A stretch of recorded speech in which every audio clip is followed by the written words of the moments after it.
बंधुगण आईपीएल 2026 एक आश्चर्यजनक घटना देखा मिली।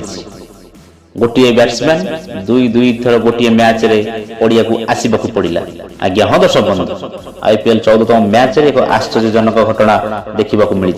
दिल्ली कैपिटल्स एवं गुजरात टाइटन्स मध्य खेला जाइथिबा मैच रे जने बैट्समैन दुई थर बैटिंग करने को आसिथिले। अरुण जेटली स्टाडियम रे दिल्ली कैपिटल्स एवं गुजरात टाइटन्स मध्य एक कड़ा प्रतिद्वंदिता देखा मिलता। शेष बॉल रे मैच फसाई होइथिला, जोंथरे गुजरात गोटे रन रे विजय होइथिला। एही मैच समय रे एक आश्चर्यजनक घटना देखा मिली, जहाँ एही सीजन रो प्रथम घटना। दक्षिण अफ्रिकार बैट्समैन डेविड मिलर समान इनिंग्स रे दुई थर बैटिंग करने को आसिथिले। गुजरात टाइटन्स इनिंग्स 13तम ओवर पर मिलर को रिटर्न हट होगा बाध्य कर दिल्ली इनिंग्स समय एक रन बचाइबा डाइविंग करने समय से हाथ में आघात करते, आघात बैटिंग रे बाधा सृष्टि करथिला। सेतबेले से 10टी बॉल रु 12 रन करथिले।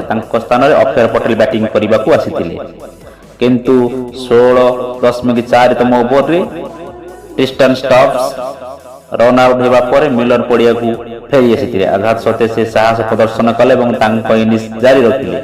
मिलर मात्र 20 बॉल रु 41 रन एक विस्फोरक इनिंग्स खेली, जो अनेक चौका और छक्का मारी। ये साहसिक इनिंग्स दिल्ली कैपिटल्स एक स्मरणीय इनिंग्स थिला। तथापि दिल्ली कैपिटल्स 211 रन लक्ष्य रु दूरे रही। दल संपूर्ण 20 ओवर खेलिबा परे 8 विकेट विनिमय केवल 209 रन करि परिथिला एवं गुजरात टाइटन्स ठारू मात्र 1 रन रे हारिगला। मिलर इनिंग सत्वे दिल्ली विजय ठारू मात्र गोटे पादरे पछरे रहीगला। यही घटना आईपीएल 2026 रे प्रथम थर घटीला, जेतेबेले जने खेलाड़ी गोटे मैच रे दुई थर बैटिंग करने को आसिथिले। मिलर आघात एवं प्रत्यावर्तन मैच को आहुरी रोमांचकर करथिला। से दल को विजय बहुत निकटतर करथिले। दिल्ली को शेष 2 बॉल रे 2 रन आवश्यक थिला, तथापि मिलर क्रमागत 2 डॉट बॉल खेली जहाँ पराजयर कारण होइथिला। आज्ञा हाँ दर्शक बंधु, गतकाल मैच टी बहुत रोमांचक करथिला।